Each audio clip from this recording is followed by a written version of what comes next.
بسم اللہ الرحمن الرحیم۔ السلام علیکم ورحمۃ اللہ وبرکاتہ۔ ناظرین، فکر خبر اسٹوڈیو سے میں رضوان احمد ندوی ملکی اور عالمی خبروں کے ساتھ۔ آج کے خبرنامے میں دیکھیے، عام سے واٹس ایپ سٹیٹس رکھنے پر کشمیری صحافی پر ہوئی FIR۔ غازی آباد کے بھوجپور میں ایک مسلم بچے کو جے شری رام نعرہ نہ لگانے پر کی گئی مار پیٹ۔ پولیس نے شکایت سے جے شری رام نعرہ لگانے والی بات ہٹانے کو کہا۔ دیہی علاقوں میں کورونا کے پھیلاؤ پر حیران کن رپورٹ۔ وہیں بارہ بنکی مسجد شہادت معاملے میں بڑی پیش رفت۔ اسی کے ساتھ دیکھیے گا اور بھی اہم ترین خبریں۔ ناظرین، خبروں کی شروعات کریں گے ایسے کچھ خبروں سے جس نے سوال پیدا کر دیا ہے کہ آخر ہمارا ہندوستان کس طرف جا رہا ہے۔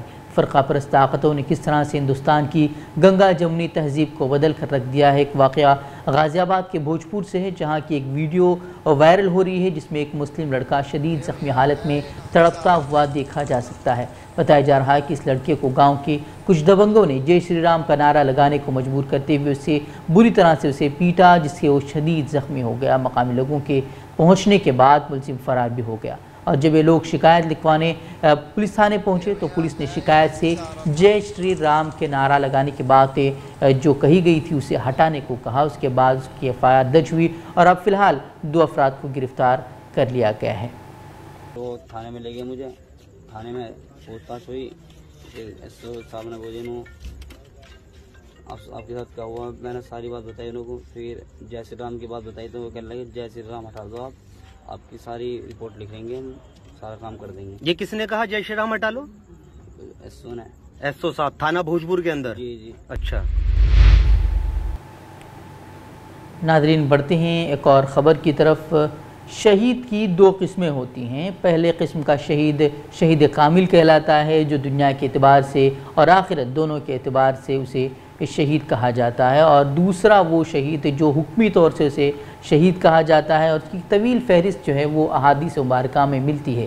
اس میں ایک ڈوب کر مرنے والے کا نام بھی اس میں شامل ہے۔ خبر سے پہلے یہ تفصیل کیوں بتانی پڑی وہ ہم آپ کو آگے بتائیں گے، لیکن کشمیر میں اگر کوئی شخص ڈوب کر مرنے والے کو شہید کہہ دے تو پھر اس پر FIR درج ہو جاتی ہے۔ ہاں، آپ نے صحیح سنا، خبر کشمیر بائی لائنز نامی ایک نیوز پورٹل کی میں شائع ہوئی ہے، جسے سننے کے بعد آپ خود ہی حیران رہ جائیں گے۔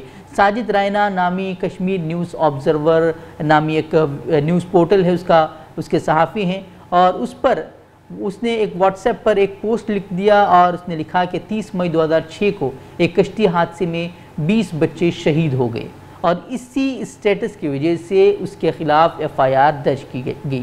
ساجد کا کہنا ہے کہ پولیس نے جب اسٹیٹس کی بنیاد پر FIR درج کرانے کے بعد اسے فون پر کہی تو وہ خود حیران رہ گیا۔ اس نے سوال کیا کہ آخر اس میں ایسا کیا ہے جس کی وجہ سے اس کے خلاف کارروائی کی گئی، جبکہ کشمیر نیوز آبزرور نے اس معاملے کو اعلیٰ حکام تک اس معاملے کو اٹھانے کی بھی بات کہی ہے۔ وہیں ساتھ ہی اس نے ایڈیٹر گلڈ سمیت دوسرے صحافیوں کی تنظیم سے بھی اس کا نوٹس لینے کی اپیل کی ہے۔ ان کا کہنا ہے کہ کشمیر کے رورل ایریا کے صحافیوں کو روز کسی نہ کسی بہانے سے ہراساں کیا جا رہا ہے، جبکہ KNU یعنی کہ کشمیر نیوز آبزرور کا کہنا ہے کہ اس سے قبل بھی ایک صحافی کو پولیس تھانے میں لے جا کر گھنٹوں اس کے ساتھ پوچھ تاچھ کی گئی، کیونکہ اس نے ضلع میں آکسیجن پلانٹ کی شفٹنگ اور وینٹیلیٹر کے کام نہ کرنے کو لے کر ایک ٹویٹ کیا تھا۔ بتا دیں کہ کشمیر کے صحافی الزام لگاتے آ رہے ہیں کہ یہاں قانون کے نام پر صحافیوں کو ہراساں کیا جا رہا ہے، اور یہاں صحیح طریقے سے رپورٹنگ کرنا انتہائی مشکل بنا دیا گیا ہے، اور جس کی یہ تازہ مثال آپ کے سامنے ہے۔ نظر بڑھتے ایک اور خبر کی طرف۔ اب کی بار مہنگائی پروار کے نعرے لگا کر اقتدار میں آنے کے بعد مہنگائی ریکارڈ سطح پر پہنچ چکی ہے۔ پیٹرول ڈیزل کی قیمتیں لگاتار مودی سرکار میں بڑھ رہی ہیں، اور ایندھن کی قیمتوں میں اضافے کی وجہ سے اب خوردنی اشیاء کی قیمتوں میں اضافہ ہونا وہ ایک فطری بات ہے۔ اب ایسے میں RBI نے افراط زر میں اضافے کے پیش نظر مرکزی اور ریاستی حکومتوں کو پیٹرول اور ڈیزل پر ٹیکسز اور سرچارج کو کم کرنے کا مشورہ دیا ہے۔ RBI کا کہنا ہے کہ اس نے کہا ہے کہ پیٹرول اور ڈیزل کے مہنگا ہونے کے سبب بڑھتی ہوئی لاگت کے دباؤ کو کم کرنے کے لیے مرکزی اور ریاستی حکومتوں کے ذریعے ایکسائز ڈیوٹی، سرچارج اور ٹیکسز کو یکجا کرنے کی ضرورت ہے۔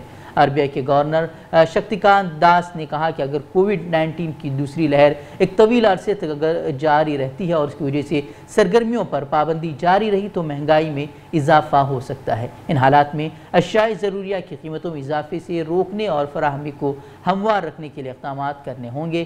سپلائی بڑھانے اور خوردہ تاجروں کی منافع خوری کے عمل کو روکنے کے لیے مرکزی اور ریاستی حکومتوں کو مل کر کام کرنا ہوگا، ایسا RBI کے گورنر نے بیان دیا ہے۔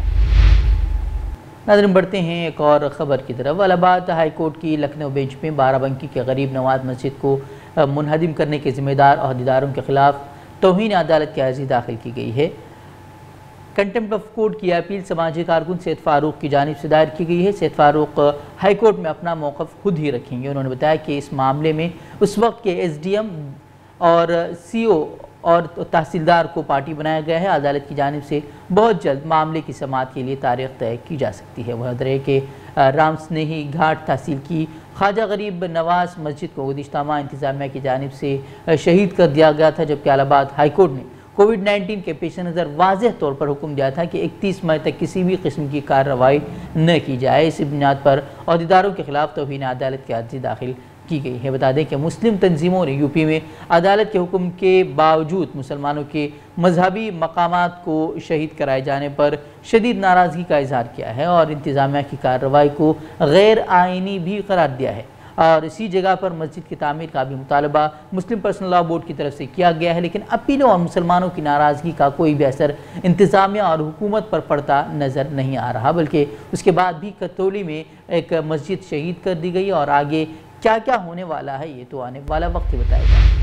ٹویٹر اور مودی حکومت کے درمیان تنازع ختم نہیں ہو پا رہا ہے۔ سمبت پاترا کے ٹویٹ کو مینیپولیٹڈ قرار دینے کے بعد اور پھر ٹویٹر دفاتر پر دہلی پولیس کی دبش کا معاملہ آیا، اور ابھی یہ معاملہ ٹھنڈا ہی نہیں ہوا تھا کہ گزشتہ روز نائب صدر جمہوریہ وینکیا نائیڈو کے ٹویٹر اکاؤنٹ سے بلیو ٹک ہٹانے اور پھر بحال کرنے کا معاملہ سامنے آیا ہے، جس کے بعد ہنگامہ مچا ہوا ہے۔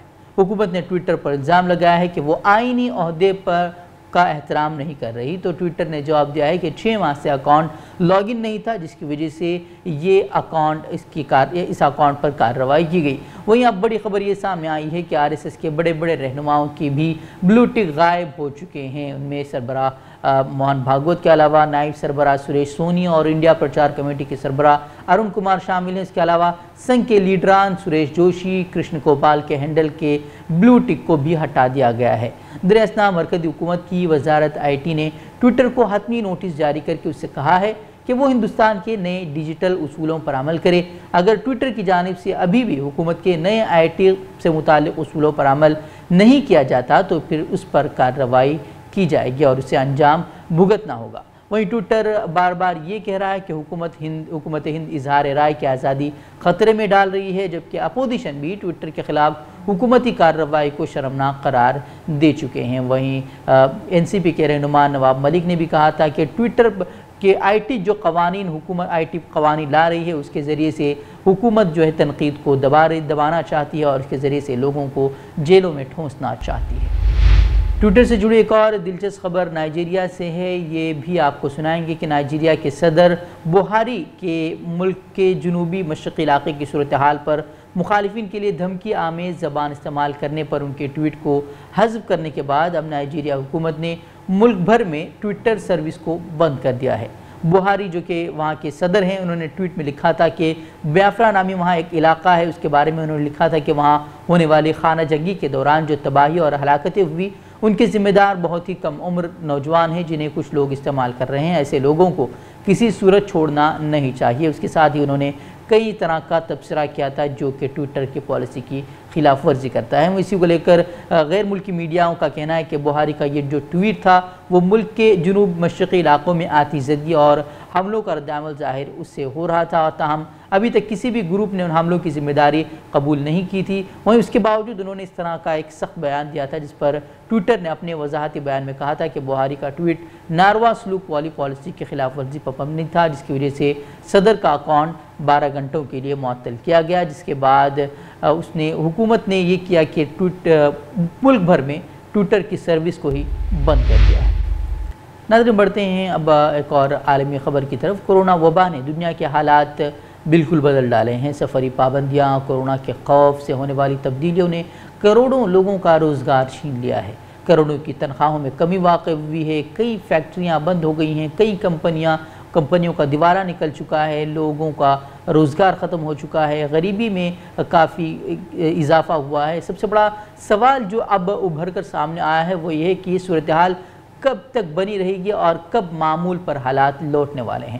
شروعات میں کہا جا رہا تھا کہ ویکسین آنے کے ساتھ ہی حالات معمول پر لوٹ جائیں گے، لیکن کورونا کے نئے ویرینٹ اور ترقی پذیر ممالک میں ٹیکہ کاری میں کمی کی وجہ سے دوسری لہر اور اس کے بعد تیسری لہر کی دستک نے ان باتوں کو غلط ثابت کر دیا ہے۔ وہیں اب مزدوروں کی عالمی تنظیم ILO کے تخمینے کے مطابق دنیا بھر میں لوگوں کے روزگار کو کورونا وبا سے ہونے والے نقصانات کی بحالی 2023 تک ممکن نہیں ہے، یعنی کہ یہ 2021 چل رہا ہے، 2022-23 یعنی مکمل اگلے 2-3 سال تک اس طرح کا کوئی امکان نہیں ہے۔ وہیں رپورٹ میں بتایا گیا ہے کہ اقتصادی بحالی کے اشاروں کے باوجود روزگار میں اضافے کے تخمینے سے پتہ چلتا ہے کہ 2021 میں 22 کروڑ مستقل ملازمین، 2022 میں 20 کروڑ 50 لاکھ مستقل ملازمین بے روزگار ہو جائیں گے۔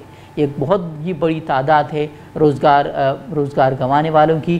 وہیں خطوں کے لحاظ سے اگر دیکھا جائے تو یورپ، وسطی ایشیا، لاطینی امریکہ اور غرب الہند شدید متاثر علاقوں میں شامل ہیں۔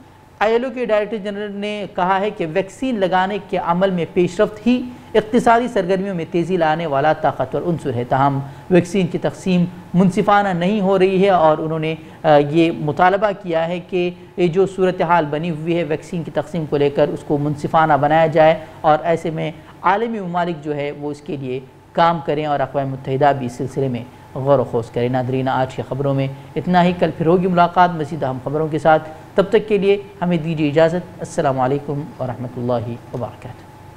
ہم سے جڑے رہنے کے لیے ہمارے چینل فکر و خبر ٹی وی کو سبسکرائب کریں، ویڈیو کو لائک اور شیئر کریں۔ مزید خبروں کے لیے لاگ ان کریں فکروخبر.com۔